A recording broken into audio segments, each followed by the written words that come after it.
All right. Welcome, everyone, to the Awakening to Purpose podcast. This is your host, Lou Redmond. And today we have a special guest, a friend, a fellow journeyer, a fellow teacher, Saqib Rizvi. I believe I'm saying his last name right. Saqib is a meditation and emotional healing coach, a spiritual mentor, a lifelong student. He has 5+ years of experience in one-on-one sessions, group coaching sessions, workshops.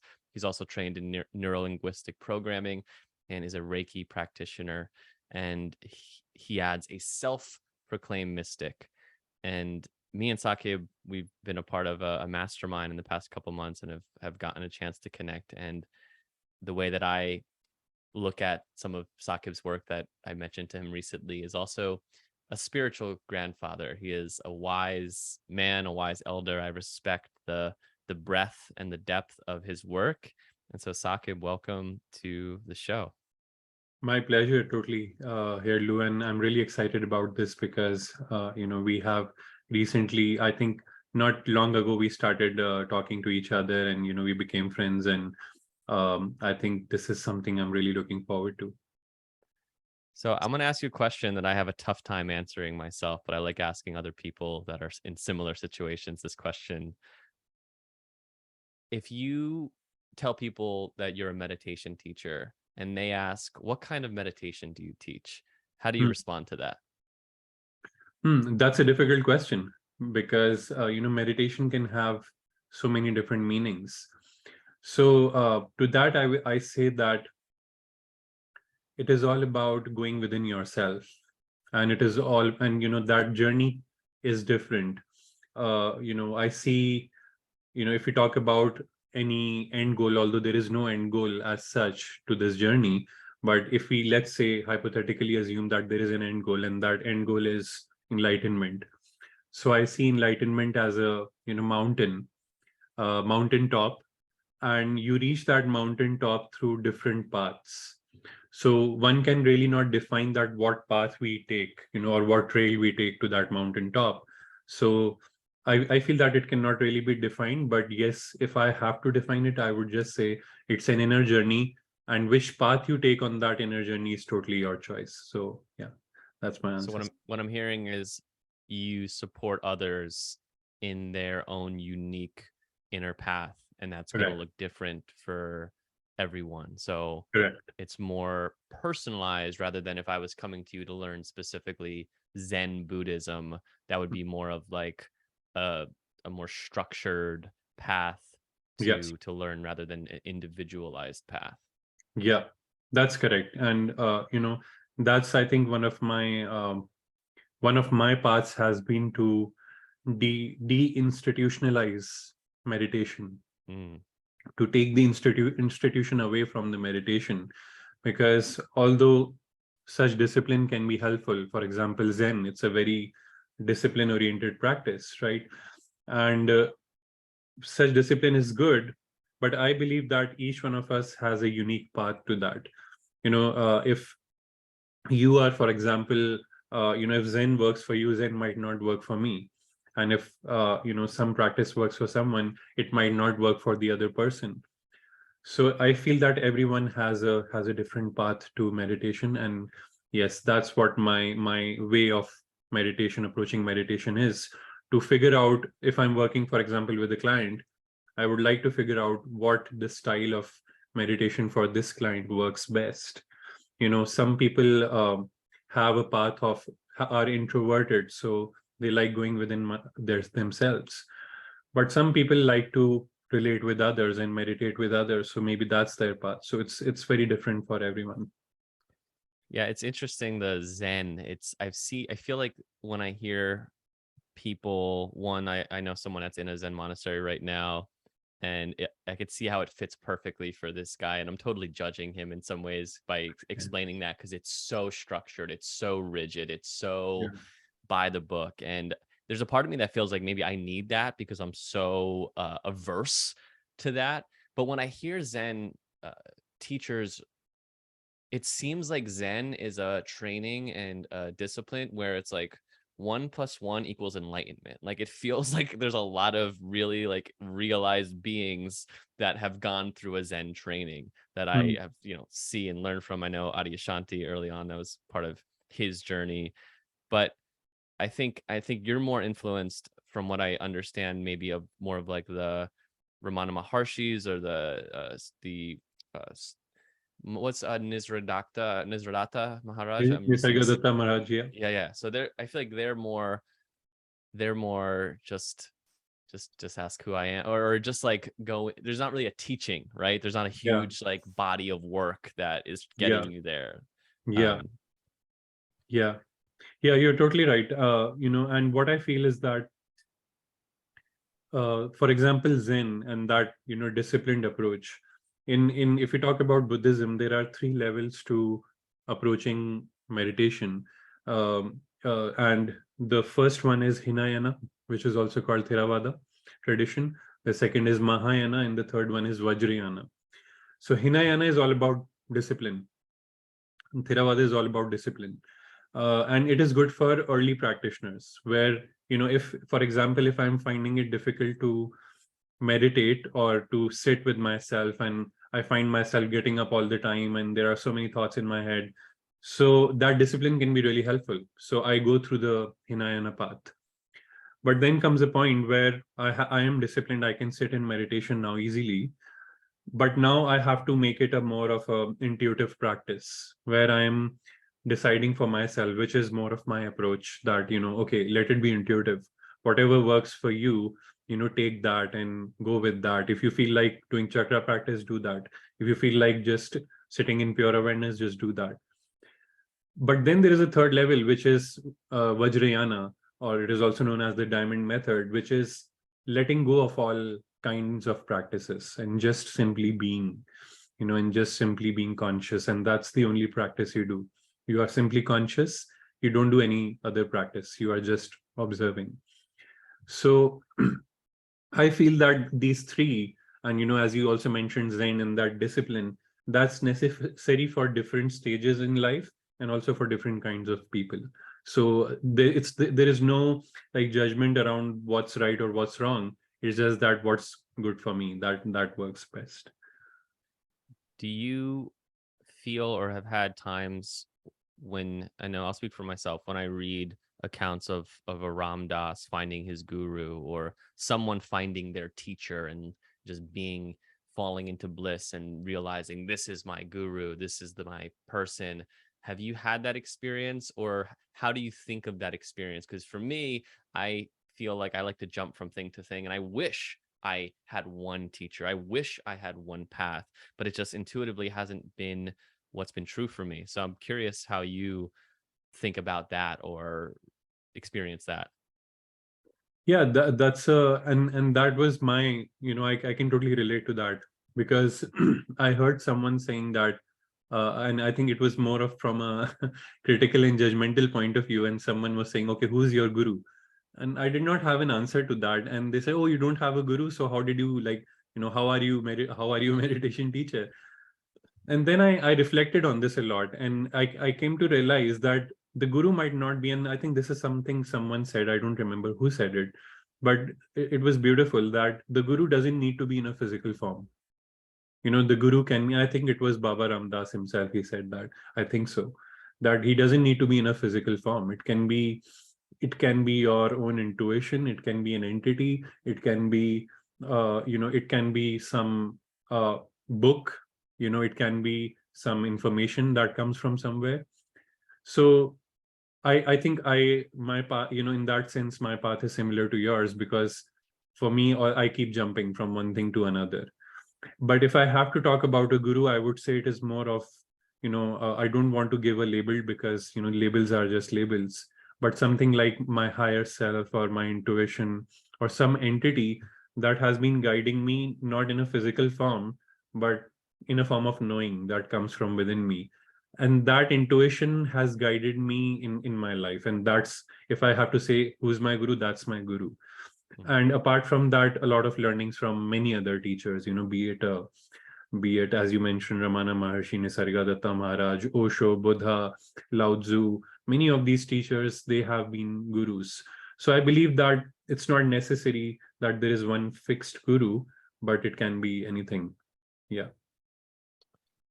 So I was looking at your bio on your website and just digging into learning more about you. And you had mentioned that at one point you were in a mind prison and stuck in rigid religious beliefs. And I guess I'd love to hear, just take us back to what that was like. And yeah, we'll go from there. Yeah, sure. I'm glad you asked that because that's a very integral part of my journey. And so earlier I was a practicing Muslim, and I was practicing Islam. And if you would have met me 15 years ago, I was a totally different person. And rigid, when I say mind prison, I mean that there was this narrow, rigid mindset that only this is true and nothing else is true.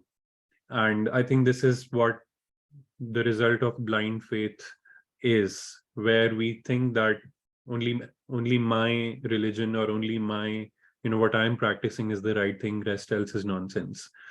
So that was my mindset, and it was an orthodox conservative mindset.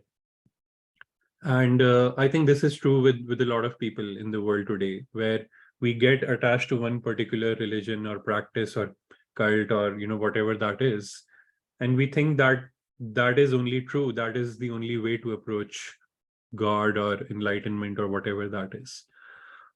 So that was my rigid mindset. But what again transformed, what helped it transform was, this guru that I talked about, my intuition, or some entity that was guiding me, which made me started asking questions. Okay, okay, what is this religion about? Why do I have a blind faith in that? Now the tradition that I was following, it is believed in that tradition that only these people who belong to this tradition will go to heaven, rest everyone will go to hell. So That now, seems to be the case in some other religions too. yeah, exactly. So now I go to, for the first time. So since my childhood, I was living in a community, this closed community. But for the first time, I went out of this community and I started living with people from other communities. And that was, when I was studying in a university in a different city in India. And these people from other religions, they were such nice people. And I started asking, like, why is it that I will go to heaven and they will go to hell? They are even better than me. Like, this doesn't make sense that just because accidentally they are born into another religion, they'll go to hell. It doesn't make sense. So then I started inquiring, and I started getting to the history of religions, that how did religions form? And I came to realize that, this is man-made stuff. Like, this is just made up by someone, and people are just believing in that without even questioning the dogmatic beliefs. So that's where my journey started, and that's where when I started transforming. And I'm here today with that questioning, and not just believing things at the face of it, not having blind faith, but to question everything. So it sounds like it was a process rather than, was there like a vivid awakening moment, and maybe that came later or has come later in your own practices, but was there like an aha or uh epiphany, come to Jesus moment, to use another phrase in that way, or was it like a slow, just, oh wow, yeah, that doesn't really make sense anymore?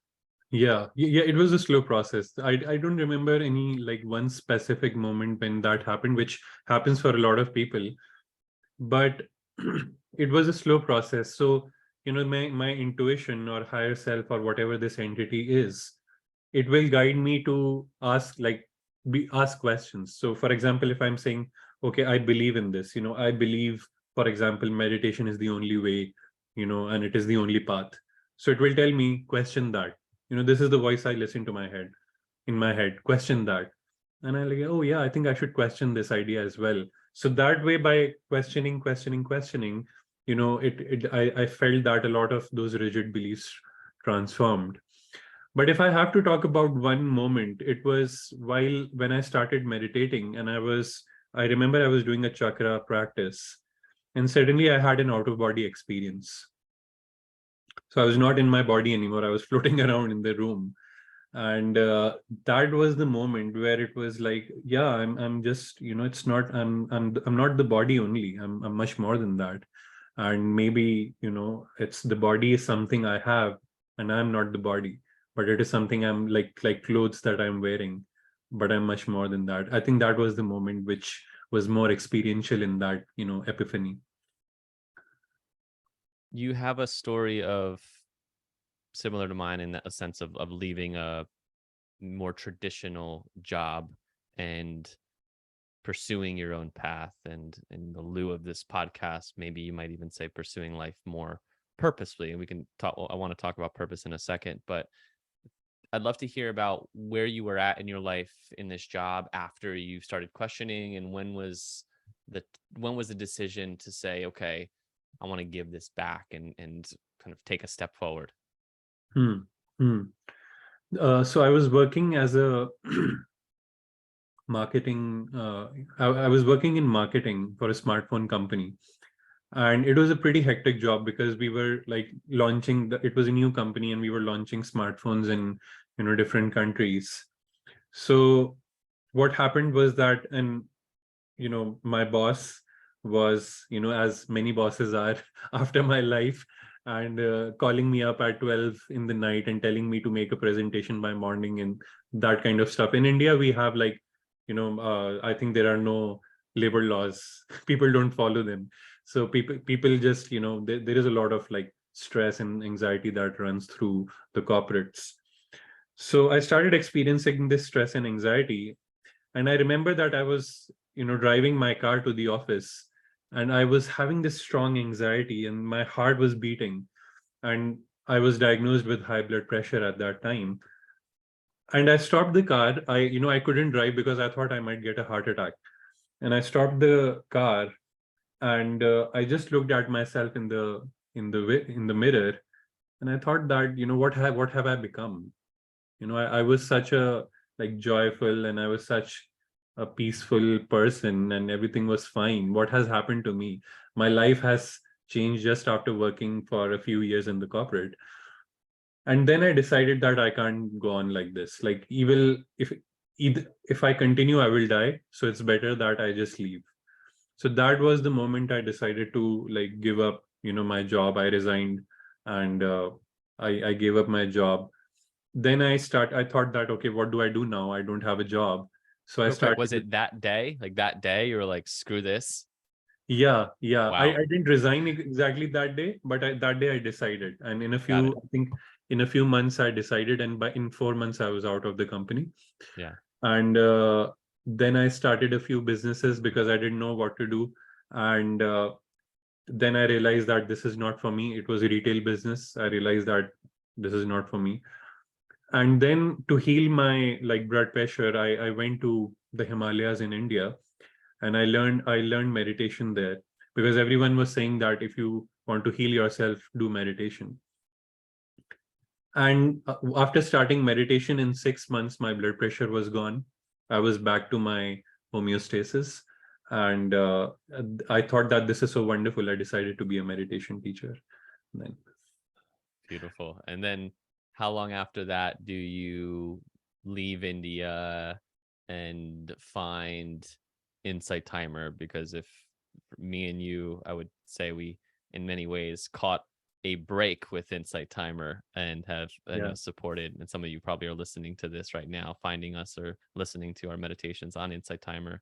So yeah, when did that come? Because I know how much of an opening it's been in my life. Hmm. It happened, I think. It When I started meditating, I realized that, it comes naturally to me, in the sense that I'm able to meditate. It's not difficult.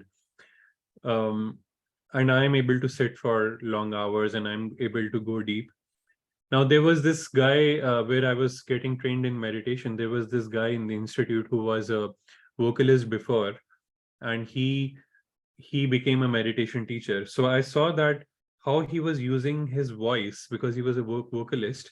He was using his voice to create meditations that were very soothing to the ears. Like he would exactly know when to modulate his voice. For example, if you are, and because you are a meditation teacher, you would know that when there is a pause, and after the pause, when you start saying something, you do it in a very soft manner so that the meditation practitioner is not shocked by your voice. So I learned all those techniques from him just by observing him. And I thought that let's try it out because, I was inspired. He's a vocalist and I was a vocalist at that time. So let's maybe try it out. Let's create a meditation. So just after doing one training that was for like 15 days or something, I decided to create a meditation. And I created a meditation, and I because I was using Insight Timer for 1 year by at that time, and I decided to like put the meditation on Insight Timer, and I forgot about that. And then I after 3 months I thought, okay, let's see what happened to that meditation. And I open Insight Timer and I see I have these many followers, 10,000 plays on the meditation. I thought, wow, this is wonderful. So then I started creating more and more, and that's how my journey began. What about you? Yeah, I love it. It's similar in some sense. I actually have no idea how I found it. I think I was using it, like the timer part. And then in 2016 in the summer, I had this one of those synchronicities where I had a friend who had like a pack of a Zoom recorder and a mic and was like selling it. And he gave me, and I bought it from him. And I'm like, maybe I'll just record something. And I recorded something, and it was a meditation on self-love. But what's funny is it was my first meditation that's out there, and it's still featured like in one part of the app right now, and has no editing. It's just, it goes to show like whatever you're doing, just start recording it. Like forget the editing, forget like just get Yeah. it out there, because for the most part, it doesn't have to be perfect. You don't have to have the best mic. You don't have to have the best camera. Just start. And that's still a popular meditation. It was my first ever in 2016. So I put it on there, and I remember that first day it has 2,000 plays. I'm like, what the heck? What is this thing? And I don't think I didn't miss the boat by any means, but I mean, this was in October 2016, and meditations were staying up there for like days on the front page. And Yeah. I always joke that I could have taken advantage more, but everything was Yeah. perfect, and Yeah. everything unfolded perfectly. So yeah. Yeah. Yeah, I think Insight Timer has been a great blessing because I think it was one of the few, although there were many meditation apps by then, Headspace and Calm and all these, but Insight Timer, I think it was one of the first platforms to make it like a marketplace, where many teachers can come and share their stuff freely without any like process of application or, and that privilege to only some people to create meditations. So I think it has been a great blessing in that sense. And yes, my career in meditation, I think Insight Timer has a great role to play in that. Speaking of Insight Timer, so I'm looking at your upcoming live classes. This is something I want to talk to you about. So your upcoming live classes are tomorrow, the 10 boomies of the Buddha. I had to look up what boomies were. I'd never heard that word before. Saturday, your past lives. Next, developing quantum consciousness. Next, the Buddha's Dhammapada. Time traveling to your child self. The ego and rebirth, the death and rebirth of the ego. Pineal gland activation. Becoming magical with a K, and shadow work. So I hope people can understand how different and interesting all of those topics are. And I think that's a gift, at least that I see, is your ability to teach and talk about and share all these different topics. And so I'd love to hear, one, how do you pick the topics you share about? And how do you know so much? And how are you able to do like 3 of these a week? Like I would need like a month to prepare for like one of these. So I'd love, yeah. How do you do it? Yeah. So I think live session is something I have enjoyed the most on Insight Timer. And how I do that is, so usually it is whatever topics I'm putting out on Insight Timer, they are a reflection of what's going on in my mind. And So you got a lot going on. yeah. So I'm like, For example, if I have an upcoming live on developing quantum consciousness, so it is about merging quantum physics with spirituality.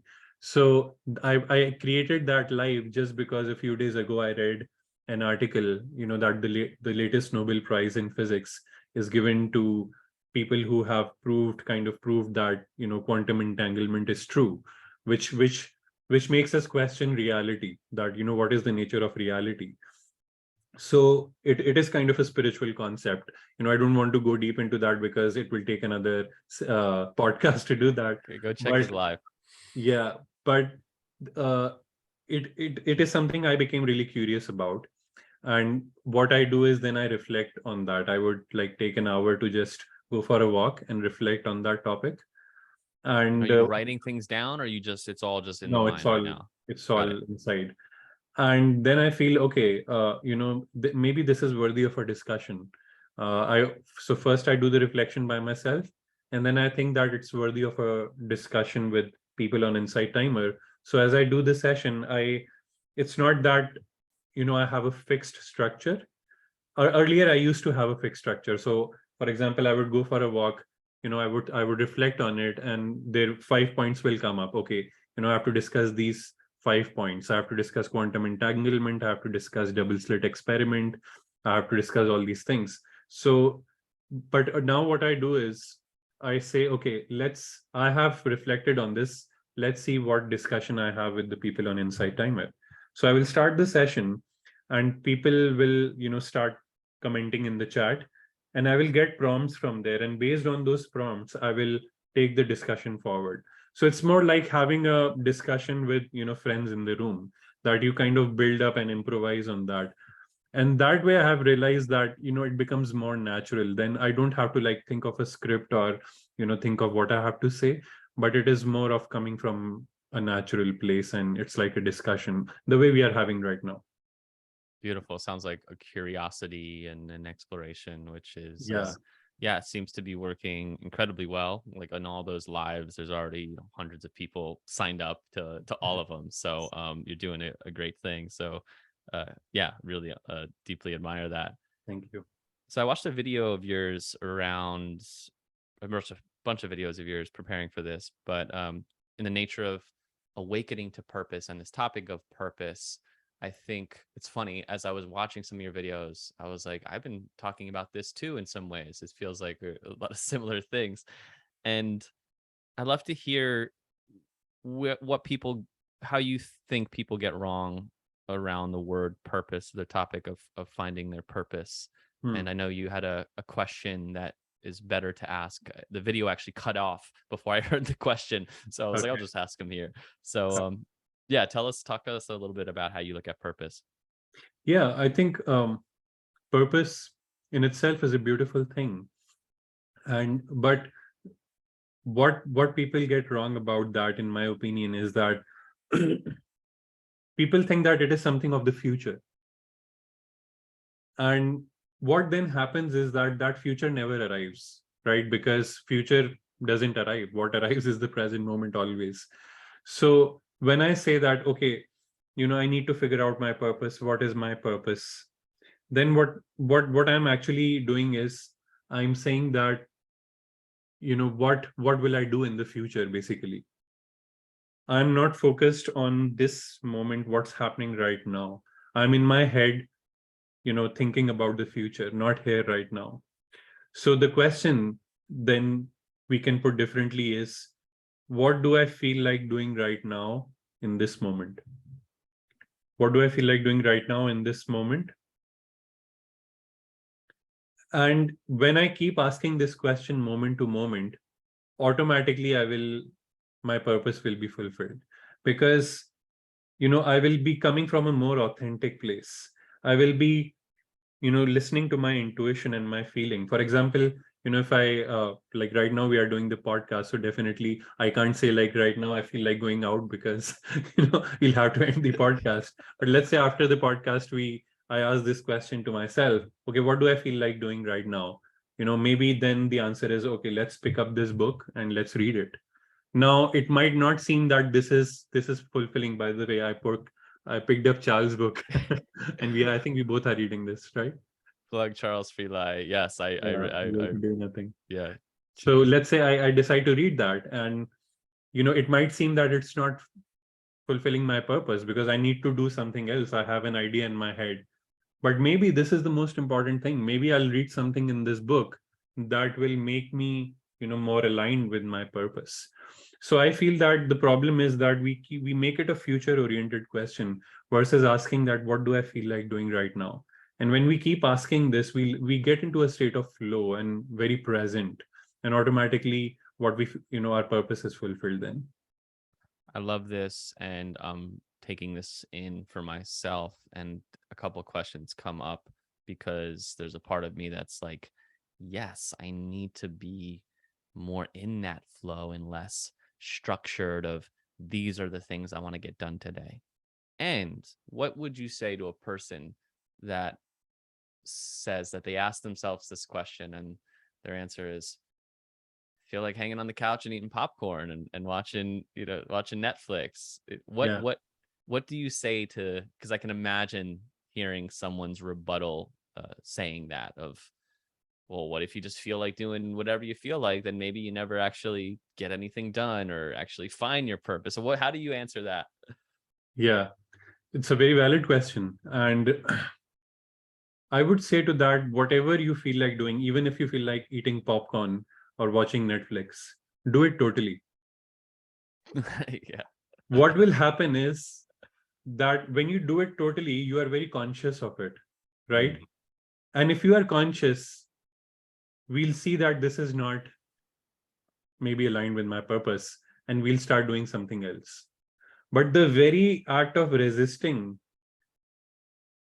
that which I want to do in this moment, if I want to watch Netflix, and if I'm resisting that, it will create a kind of a neurosis in my head where I'm always in a mind conflict. What should I do? What shouldn't I do?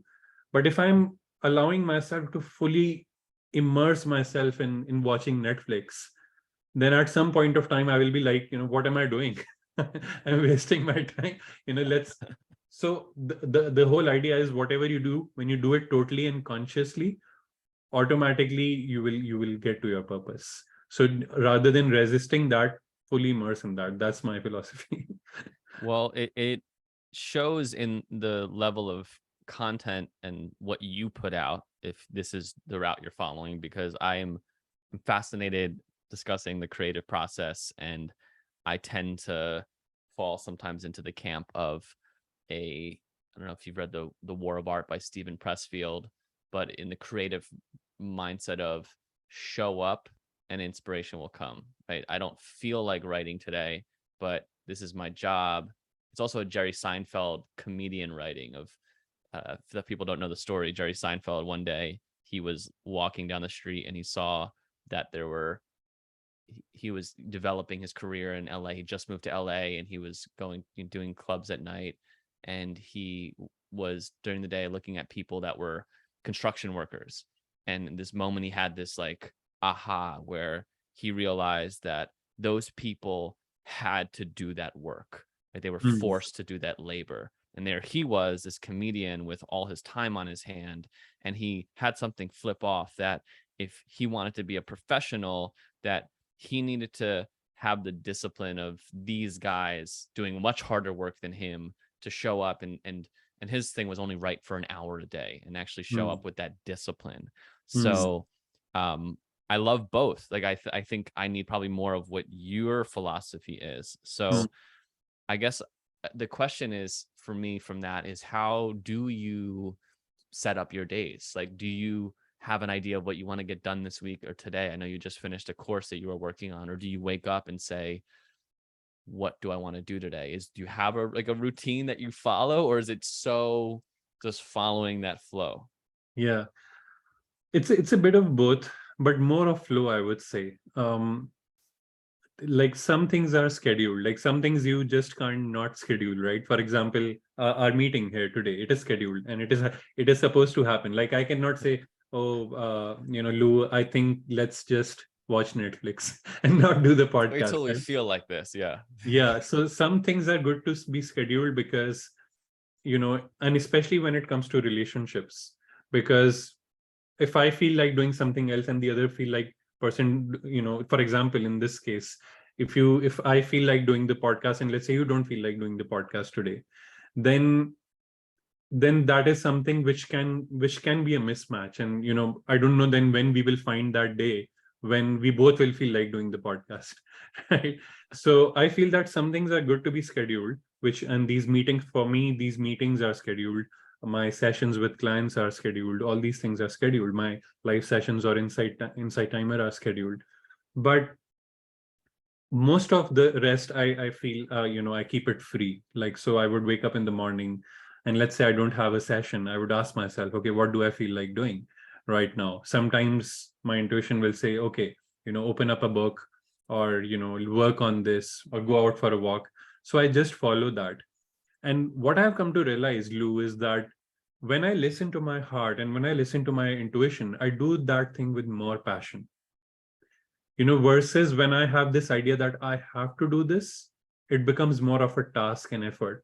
But when I go with my intuition and follow my heart, that, okay, I just want to, I feel like doing this, I do it very well, whatever that is. Even if it is eating popcorn, I eat popcorn like anything. Then I'm the best at it's a ego-based thing, but I would say I'm the best at eating popcorn now. Yeah. I'm doing it with full conviction. So the idea is that basically, yeah, that's the thing, that I feel I'm more passionate about doing something when I just follow my heart and my intuition and go with the What I'm flow.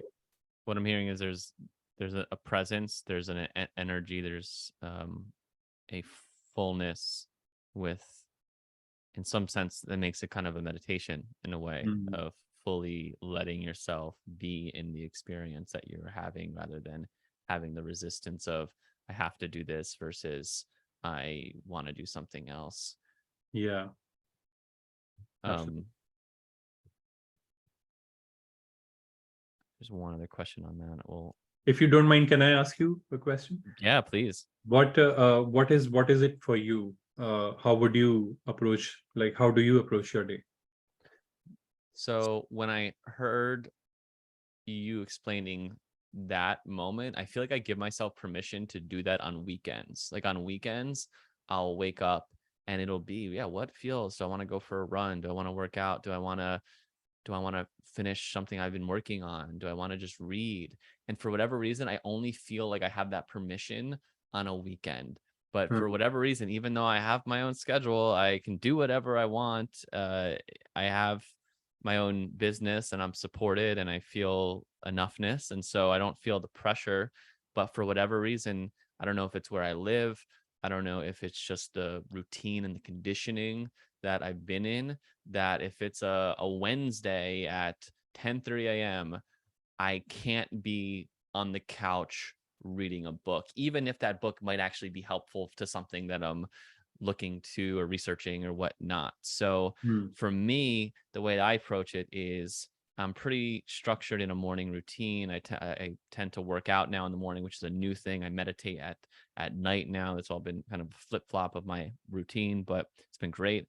I'll journal. I'll read for about 30 minutes, and then I try and chunk out the beginning parts of my day to the most important things, the things that are really moving the needle, whether that's writing my newsletter, whether that's working on a presentation I have coming up at a school, the things that are like the most important thing. Yeah. Depending on if I have clients, that's a different energy. And if I have a day where I'm coaching, I try and read something on coaching, trying to get myself in that energy to hold space. And holding space for people is a different sort of energy that's Hmm. a different kind of, so different than a creative energy. And that I try and batch those as much as I can, just so I can really be in that flow. And obviously with that, you have to be there to serve, whether you feel like it or not. So you have to be able to shift your state in that way. So Yeah. yeah, just to sum that up, it's more of the what's most important to my, I don't say I have goals, but I have a vision. And yes, I recognize it's future focused. But when you talk about what you're saying, I get inspired because I remember the times when I did that and how more alive I feel, how actually more connected I feel when I'm really able to tap into that. And then in those moments, that's where the synchronicity happens. That's where this is the exact next thing. And that's what all the wise teachers are telling us, is that get to that point and then life happens, right? Life Yeah. unfolds itself. So Yeah. It yeah, might not be the it's most productive way. Uh, and but what I feel is that it is definitely the happiest way, in the sense that, it becomes a trade-off between being productive. Like, for example, what you are defining, the structure, it will definitely, and I'm not denying that fact, it will definitely need to lead to more productivity, more efficiency. But the question then is that, how is my, like, what do I prefer more? Do I prefer an internal state of flow and just doing what I feel like doing, which can give me more happiness, versus that external achievement of, getting something? So I think it's a trade-off, and there is no right or wrong here. Like, there is no judgment here. If someone wants to be more productive and produce more, that's their journey. But if I think for me, I prefer that.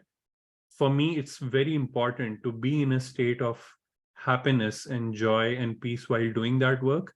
So I will make sure that I only do those things which I really feel like doing in those moments. So yeah. I'm gonna try this out. I don't know if you're familiar at all with the Enneagram personality typing, but I'm an Enneagram 3, which, if you're not familiar with it, is someone who really values achievement and getting his Mm. worth through that. So it's been super helpful in just acknowledging that. And also, I'm aware of the shadow and the delusions that I can get tripped up in. So you're definitely inspiring me today with hearing a little bit about your schedule. And it can be a bit of both, right? We can always have those elements of when we want to be more productive versus when we want to just go with the flow. I think it can also be a very balanced approach, because, if you are that personality type, then it definitely will be quite dramatic, or, difficult to suddenly go to a change and be on the opposite end and be totally flowy, because then we are two different personality types. But I think we both can maybe bring, a little bit elements of each other into our lives. And, I think I do feel like I need to bring a little bit more structure to my life. And maybe you can, if you feel like it, bring more flow to your life. And that way it's a more balanced approach, where we are in the middle versus going to any extreme of both. So I want to share a quote that I found that you shared. The world outside is a mirror that reflects my consciousness. Hmm. A chaotic world reflects a chaotic mind, whereas a peaceful world reflects a peaceful mind. Now, I know a lot of wise teachers. I think there's a Joseph Campbell quote explaining how the when you talk about fixing the world, you're barking up the wrong tree. The world is a mess. It's always been a mess, and it's perfect. Like, your Hmm. job is not to fix the world. Your job is to fix yourself. And Yeah. so I'd just be curious, because it's something to hold. I know people have a difficult time holding this, of with all the suffering or the injustices or the challenges, or the world feels like it's burning down. What does but in maybe your world or my world, maybe it's I'm feeling peaceful and fine. And so how do you navigate what the world is putting in and what you see and what feels like it needs to be changed versus um, how one lives one life? I'm imagining maybe karma comes into this, but that's a kind of a broad question, but I'm curious how you might navigate that. Yeah, I think it's a very good question.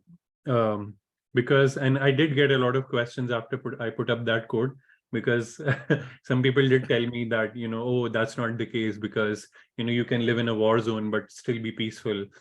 And what I actually mean by that, I don't mean that if I'm peaceful from within, then I will have, uh, you know, fairies and angels around me. I don't mean that. What I mean to say is that our perception of the way we look at the world changes.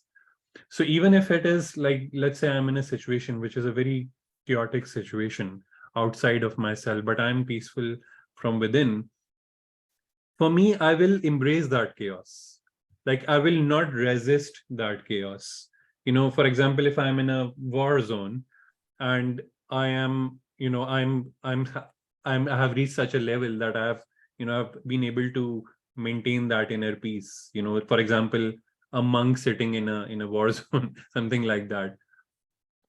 Now, it's not that this quote might not seem true in that case because the monk is peaceful but there is war outside, but it's about the worldview of the monk, because I believe that each one of us has a different worldview.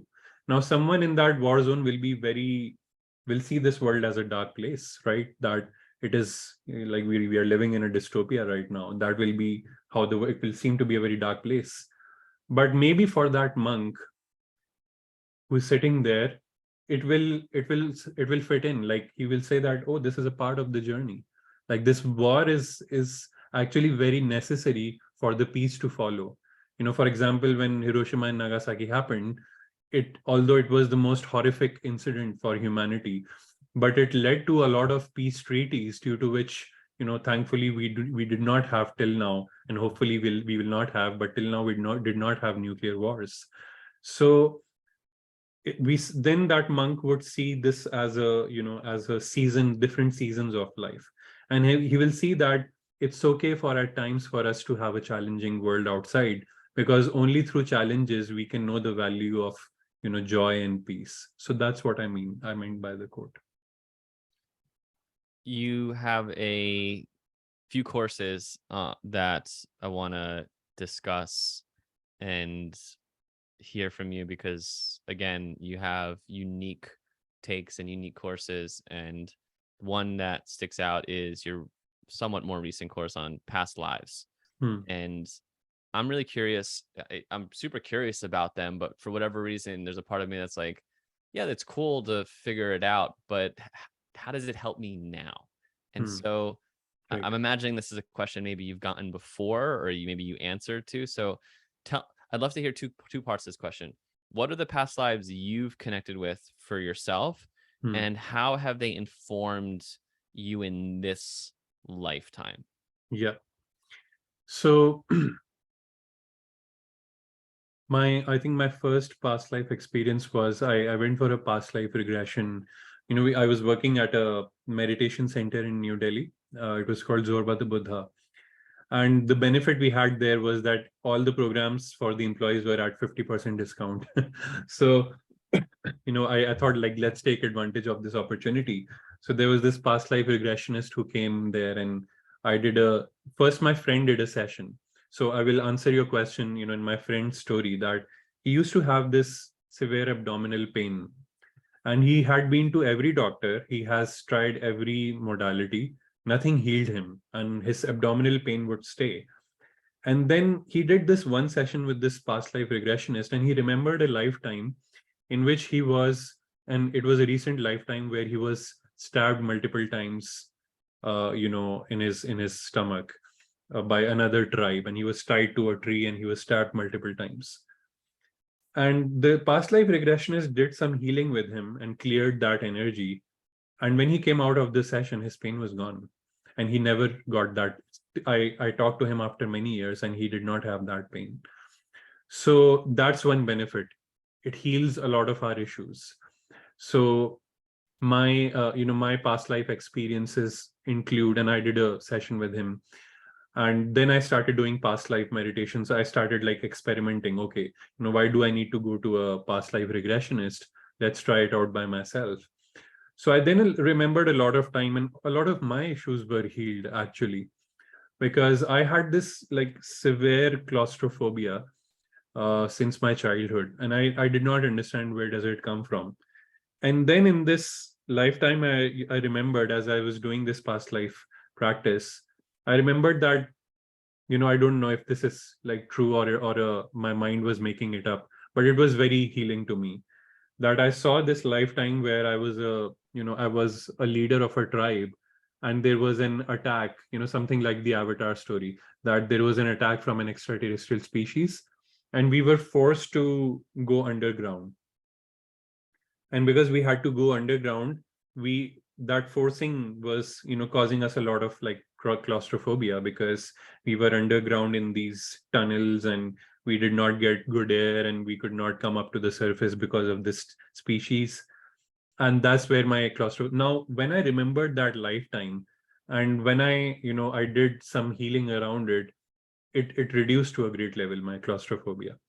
So that's what happens, that you heal yourself. And then there are a lot of benefits. Other you realize where your talents come from. For example, the question is, why are there child prodigies? Like, why are there people who are so good at things? Shamans say that what comes naturally to you is something you have practiced over many lifetimes, actually. And I saw that I had this natural thing for music, and I could understand music since my childhood. The way I never learned music, but I had a good understanding of music, and I was a vocalist. So I saw this past life in which I was it was like I was in a university, something like Hogwarts, and I was this like tall character wearing a black robe.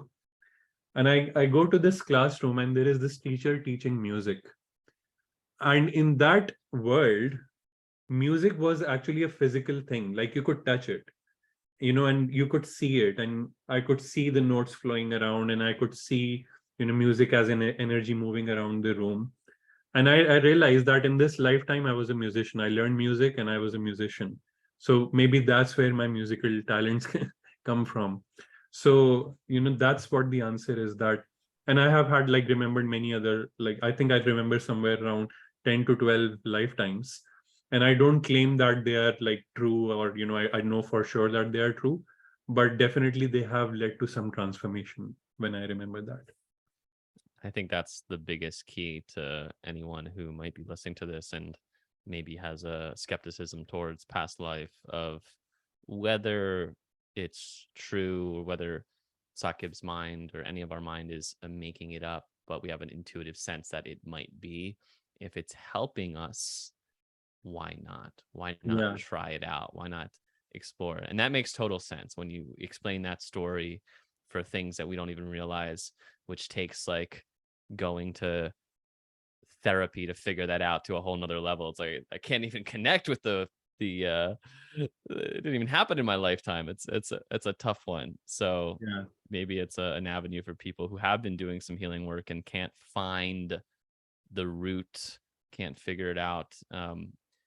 With your friend, was it like once he realized that, because I'm imagining, was it the awareness of it that was able to heal it, or in the awareness is there almost like an energetic release Hmm. of it? Like, did he more specifically work with it? And maybe you don't know.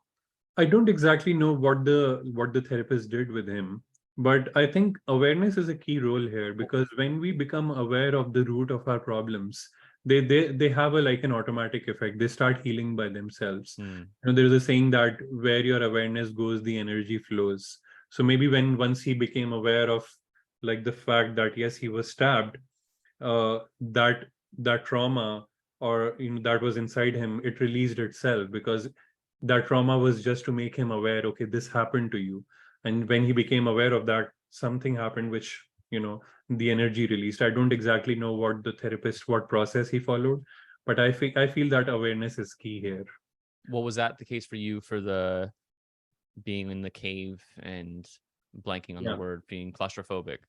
Yeah, it was. And because when I became aware of that I have lived underground, so then I started thinking, it changed my mind, because earlier I was like scared to even step into an elevator. And now when I would go to an elevator, I would say, oh, I have lived underground, what is this elevator? This is nothing. So that way your mind shifts, and Yeah, and that phobia reduced to a great level. great. Timeless manifestation, another course you have. Tell us the difference between manifestation and timeless manifestation. Hmm. So the idea behind creating this course is that the misconception again, which we although I feel that manifestation is a wonderful field, and kudos to all those people who are helping others in manifesting a wonderful life. But I feel that there is also a misconception, which I also followed this misconception for a long time, in which I thought that manifestation is something about the future. It is time oriented, and it is something that I have to wait for. The idea that, okay, keep doing affirmations, visualizations, at some point of time in future your manifestation will arrive. What I realized in my journey, is that manifestation is not about waiting for external things. It's about being what you want to become right now in this moment. And that's why it's timeless. That it doesn't require you time to wait for things. You can manifest your internal being right now. So in this course, I'll give away a little bit, that I talk about two things: internal manifestation and external manifestation.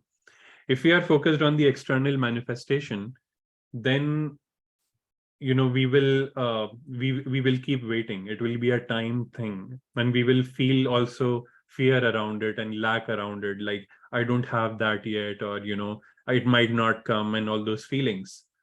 But then there is an internal manifestation which I focus on in this course, that forget about what's happening outside. If you right now in this moment become abundant inside, automatically, because and that quote comes into picture, that the world outside is a mirror, automatically it will be reflected in your world. So you right now, without any time delay, shift yourself in this very moment into a state of abundance, and automatically it will start happening, becoming what you want to become right now without any time delay. So that's the idea. Love it. Do you have any suggestion if someone comes to you? This is a topic that I'd like to talk about in line, I think, of what we're talking about specifically with manifestation, but also in the topic of purpose, which we mentioned. But if someone wants to start sharing their gifts or finding their gifts, and whatever their gifts might be, what's the first directive, or what's the first question you might ask that person? And I'll give you some time to think about that, because I see a gift that I've already mentioned, a gift in you, that you're able to consume and reflect on these concepts and bring them out into the world in a way that is felt, that is embodied. And I see that as a gift in you. So how might someone find their gifts? I think it brings me back to the same point.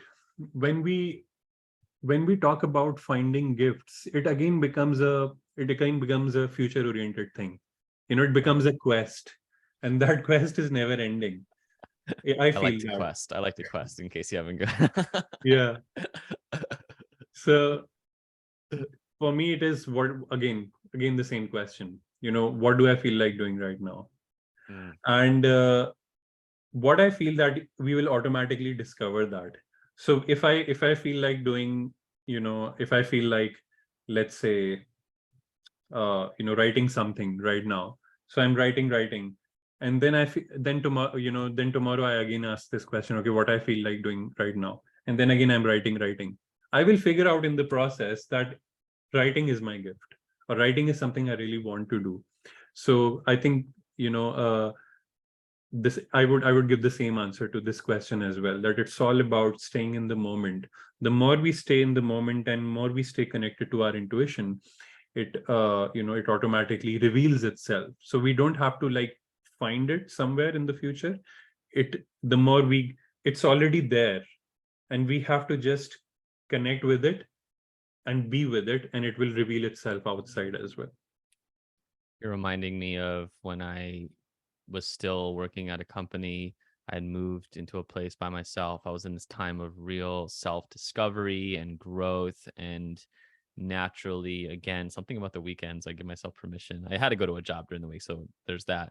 But in the weekend, I felt this just deep welling up to open my computer and start writing a story that eventually became my book. At the time, I wasn't intentionally writing it for my book, but it just felt like it was what I needed to do. And in understanding my own gifts, I look back and understanding myself. And it's like, yeah, I'm meant to work with words in different ways. I'm meant to work Mm. with my voice in different ways and emotion in different ways. And I look back and I was naturally allowing myself to do that when I was in a more relaxed state. And I think that's also a big thing. If you are not in a state that can receive information, if you're have a activated nervous system, right? That's why meditation helps to, like you said, like you had high blood pressure, right? Probably when Mhm. you're in those frenetic states, if you were asking what you wanted to do, it's probably the reception to that intuition is not as Yeah. clear. So the first Yeah. step is first clearing your nervous system as much as you can, Mm. so that you have a more spacious being, so that Yeah. you're able to tap in and receive the guidance from a more connected level Yeah. rather than a heady level. Yeah. That's correct. I'm curious to know what is your book about? What did you write? So the book is called Find Your Truth, and it depicts my journey. The three sections of the book are self sabotage, self Mm. discovery, and self realization. Even though I wouldn't say I fully realized the self as I look back, but it had that connotation of the first part of the book is talking about my drinking days and some wild stories and kind of how I got tripped up in different ways. And then at the end of each section, I have a find your truth in my story section where I kind of bring it back to the reader. And then the self discovery was the shift to I've been living like a fucking idiot and I need to start making changes. Mm. And I had a kind of I have a crazy story in the sense that in 7 months, things changed so rapidly. I had this radical transformation and then I started meditating. And not shortly after meditating, I was just meditating because it was a habit of successful people. I was in this mastermind group. Mm. That's why I'm super passionate about entrepreneurship, because it was actually entrepreneurship that opened me up into spirituality. It was by getting around people that were not living society's expectations that was so wild to me at the time that it opened my mind to different possibilities. And through meditation, I um, had a pretty sudden awakening. I decided to quit drinking on a dime. That opened me up. And then in the next couple of days, I had more of these awakenings. And when I crazy epiphany to quit my job with no money saved, no plans, I just jumped, burned bridges. It was a crazy story. And afterwards, I'm like, I need to write this story because it was so part of writing it was like I need to tell this because for my own sanity, like it was cathartic in that way. And I think in, hearing and reading it myself, it was a beautiful project and it still does and connects with people. I published it in now 2017, which is crazy to think about, but it's still got legs and a lot of my heart in it. So yeah, I'm super proud of that project. Yeah, and I think it's so good because anyone who is going through what you have been through, will find it really beneficial. Sometimes I feel that I had this idea that I was talking about manifestation, and I was thinking, oh my God, my initial manifestation meditations, they are not good, and now I have a different idea about manifestation. I should delete them and something like that. And one of my clients, said something beautiful, and she said that, you know, what you were going through at that time, someone is going through that right now, and they need to listen to that, and that will be the guidance for them. If you talk about timeless manifestation right now to that person, that person will not understand, right? So that person needs to do your initial meditations on that manifestation, because it's the right message for them. And now I'm thinking that, although you wrote that book in 2017, but how relevant it will be for someone who is going through what you have been through previously. So that's so important to understand our body of work that we do. And where I think if anyone's looking for a guide or a coach or a teacher, it's easy to get swept up in like the most popular, the ones that are way above, and I use that term not in a better or worse way, but just further on their self-growth journey. It's easy to like often the best teachers are the ones that aren't 10 steps ahead. They're the Yeah, ones that are just one step ahead, because correct. they can understand, they can speak to you, they remember what it's like to be where you are.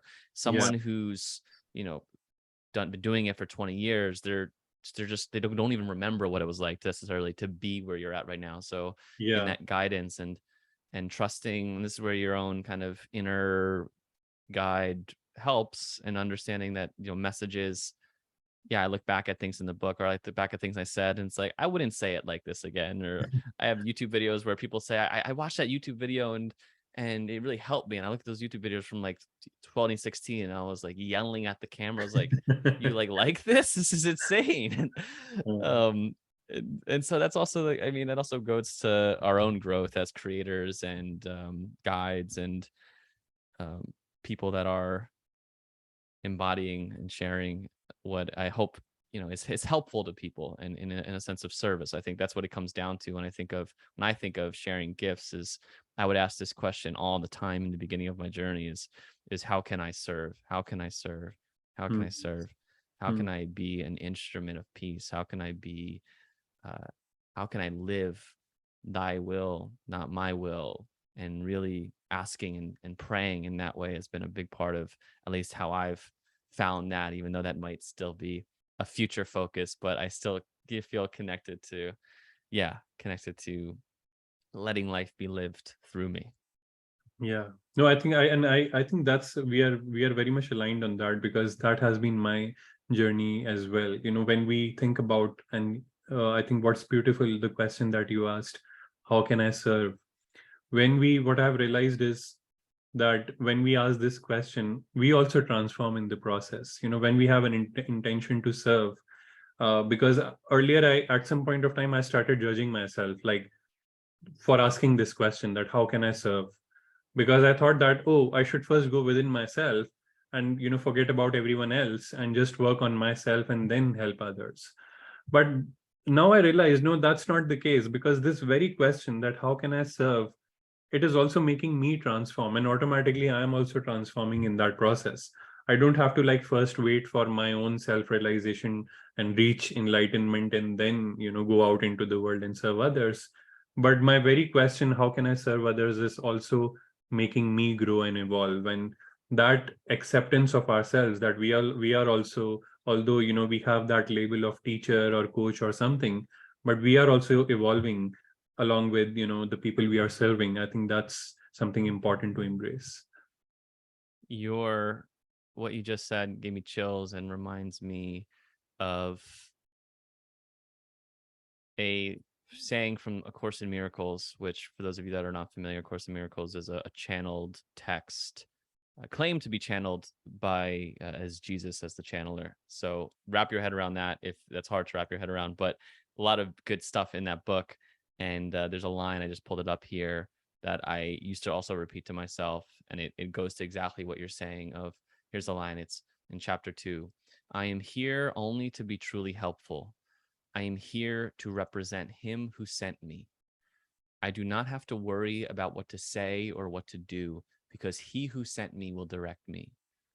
I am content to be wherever he wishes, knowing he goes there with me. I will be healed as I let him teach me to heal. I Hmm. will be healed as I let him teach me to heal. Hmm. And yeah, this journey brings that out. I love this journey of, let's call it solopreneur, spiritual growth, business, whatever you might be, because it really brings out, at least in my own experience, my own healing and growth and blind spots. Which I want to ask you a question. I don't know if you have some more time, but I'd love to ask you a question Sure. on where you've been tripped up by ego, or maybe just failure or defeat. I know I had a recent ego, I wouldn't say shattering, but humbling. And I'd love to, hear where that's happened for you, how that's happened for you. And if it hasn't happened for you, I might just say, be careful. It's Yeah, no, coming. It continues to come. As Father Thomas Keating says, the spiritual journey is one humiliation after the other. And so yes, that's often the path. So yeah. it's yeah. No, I think it is a continuous journey, and and it has happened quite a few times, and I feel that it will keep happening, and I'm open to being humiliated.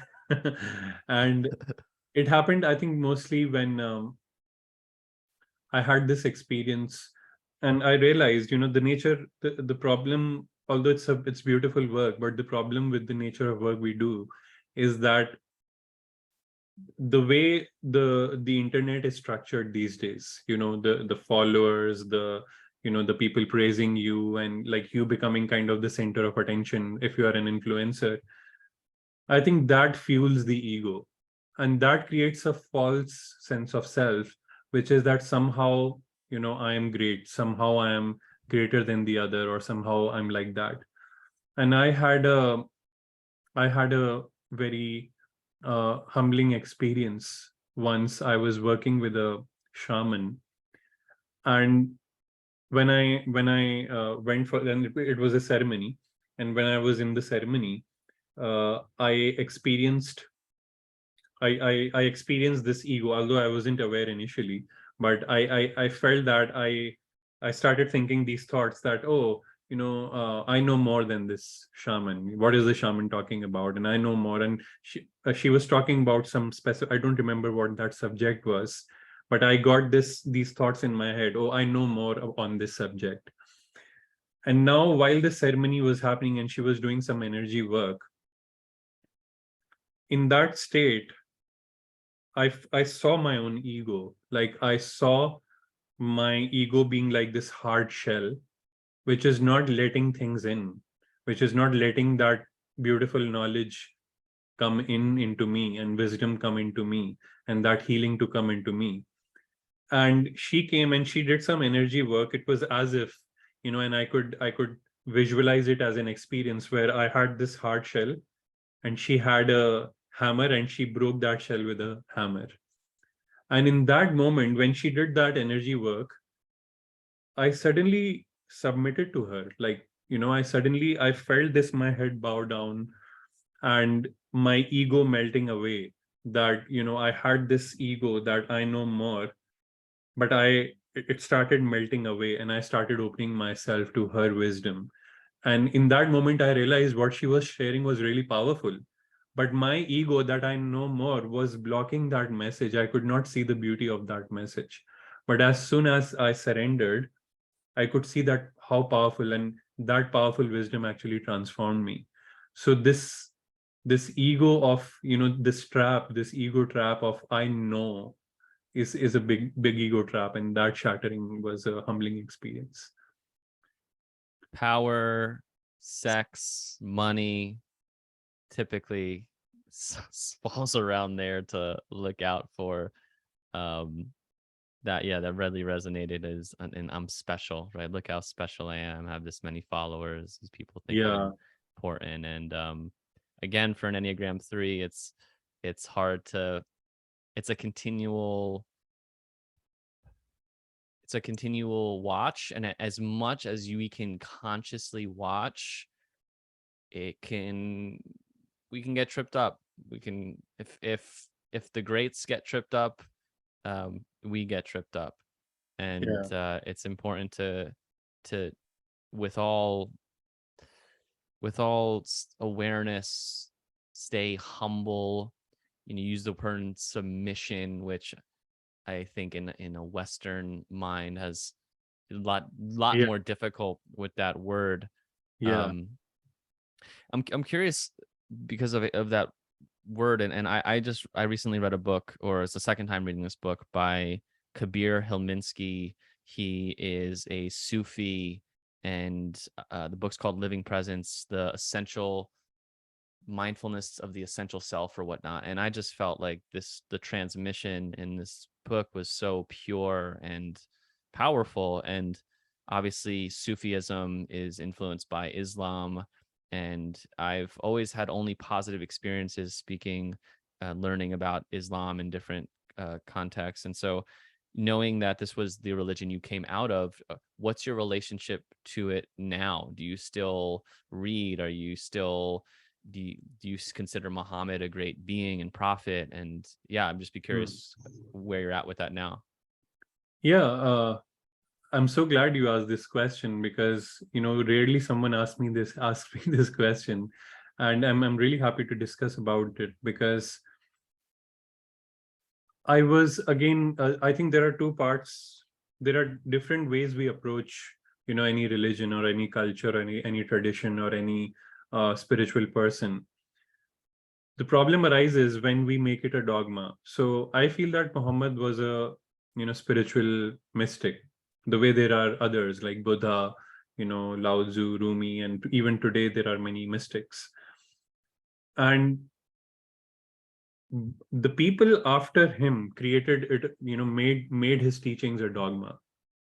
And I think the thing with religion is that when a religion is dogmatic, it is mostly because the original teachings of the mystic are kind of made like a rule book.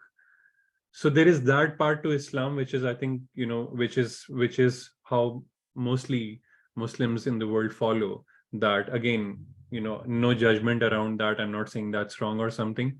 It's just that which I don't align with. And the other part is more of a Sufi path, which is, and a lot of people say that Sufism is not even Islam, and how can they say that God is within me? How can they neglect the priest? So basically the idea in religion and other religions as well is that there has to be a priest in between for you to have a connection with God. The priest will help you to have that.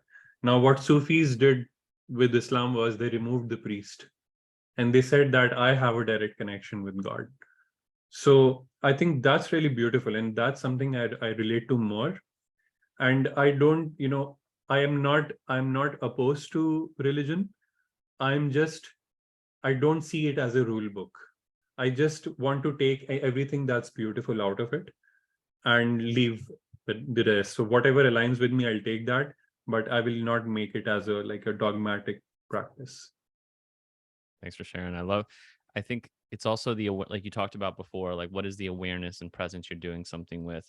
Because I think it is actually a really powerful practice and something that if we practice more gives us that state of humbling, right? The call to prayer in Islam, to do that Hmm. 5 times a day, to prostrate, to get down and Yeah. bow, just that whole embodied sense of humility. If you do that with your whole being, like that could be the most powerful, transformative practice and an act of humility. But imagining, I don't know this, but imagining many Muslims will do that as a rule, right? As like, oh, I Yeah. have to do this thing right now. Yeah. It's this time I do this thing rather than with the presence. Now I'm sure there's many that do it with that full Yeah. activated presence, and I think Yeah. it's something that I've practiced at times, right? Really doing that full prostrate to even lay down, not even with your hands down, to like lay down flat on the ground, like looking forward. Yeah. It's there's a humbling to that I Yeah. think It is. is No, helpful. it is definitely. And I think it is all about conditional and unconditional love. Someone who is doing that, with pure unconditional love, that I love, whatever that is, being is Allah, God, or I just love this spiritual energy and I'm just doing this for that experience, versus someone doing it for the carrot and stick model, that, oh, I'll get, if I do this, I'll get this, I will get a place in heaven. Or if I don't do this, the God will punish me, so I need to do this. Yeah. So when it comes, when it is about that carrot and stick model, I think it becomes more of something of the ego, because now either I desire something or I am afraid of something. But when it is unconditional, in which someone is saying, I will prostrate because I feel so much love, I just feel like doing it, I think that's beautiful, versus the carrot and stick model.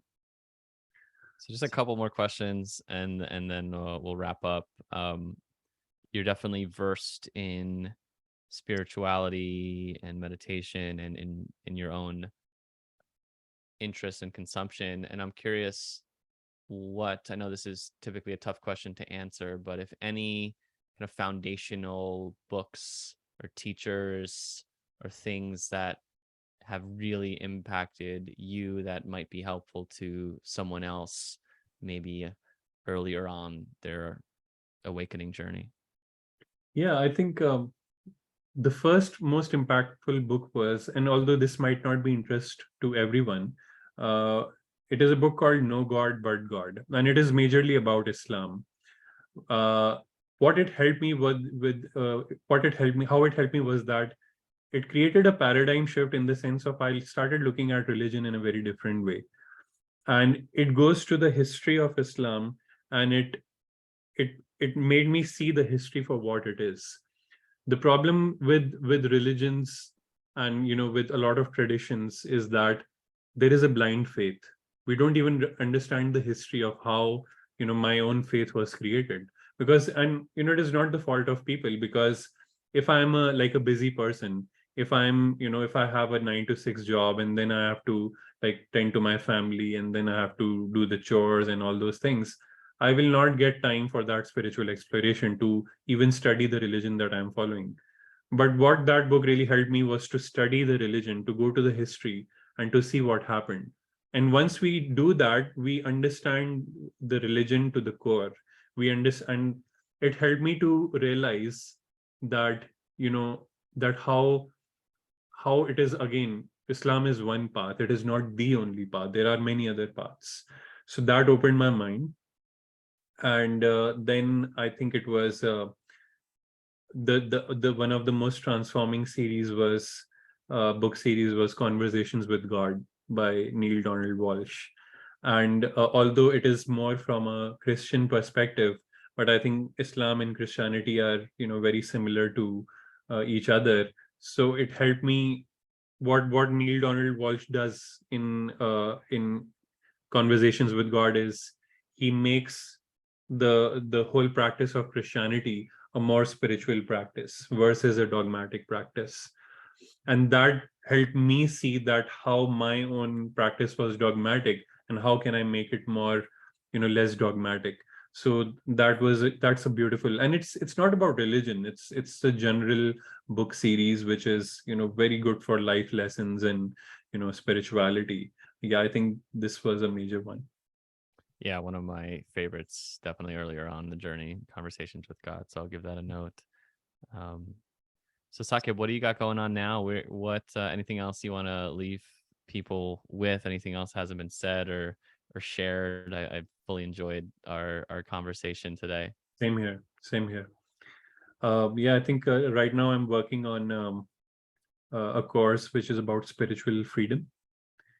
And I feel that I found a need while working one-on-one with clients. I found this thing that, and I think we were talking about this right now, that this idea that I do not get time to like practice, do my own practice, or I don't have that space, or I cannot really have my own spiritual journey, or do what I want to do, what I love to do.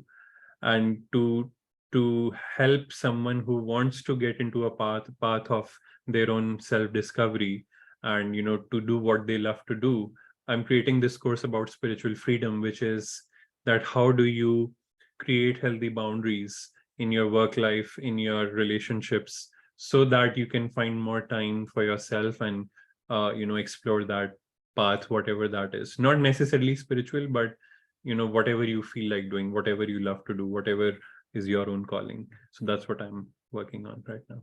You know when that will be out? Thank you, I totally enjoyed this. When will the course be out?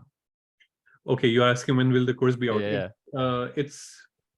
It will be about, I think it will take a month or so. Okay. So this Yeah. is mid-January if whenever you're listening to this. So check out Saqib on socials, website, Insight Timer. Any specific places you want to point people to? Insight Timer, Yes, so they can go to the app. I would encourage people to download that beautiful app because we both are there. And Saqib Rizvi, they can type in and they will find my profile.